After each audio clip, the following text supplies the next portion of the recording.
Hello everybody, thank you for tuning in. Today I'll be going over a few stretches. Here, I've started with a hip flexor stretch to relieve some pressure from the low back. So what you do is you kneel down, spread your feet out as far as they'll go, push your hips forwards, and as an added bonus, you can raise your foot in the back and pull it inwards to stretch the quads as well. Doing this also allows you to get a much deeper stretch on that hip flexor. To extend it even further, you can raise your arm in the air and twist towards your front leg as I'm demonstrating here. This next movement is a dynamic hamstring stretch. You're going to start in the hip flexor stretch position with your knee off the floor and hips pushed forward as far as possible.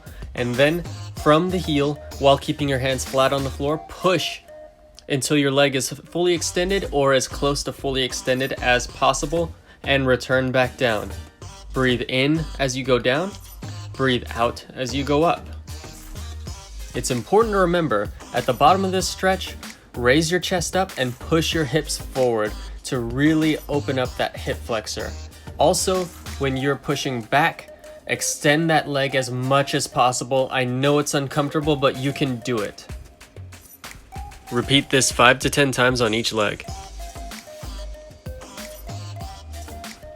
This next stretch is an external hip rotation.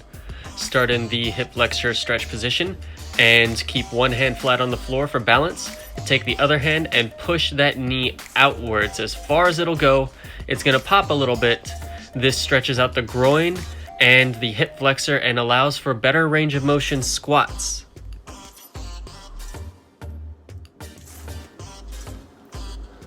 You are almost there. Next, we've got an oblique stretch.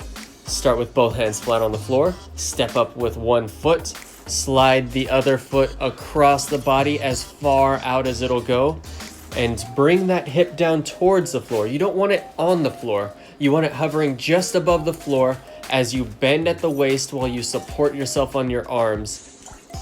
This will allow you to get deep into those obliques, especially the area just above the pelvic bones.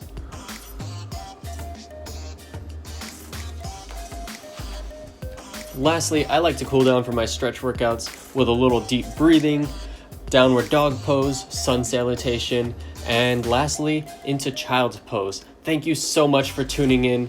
Please subscribe and tune in for the next video.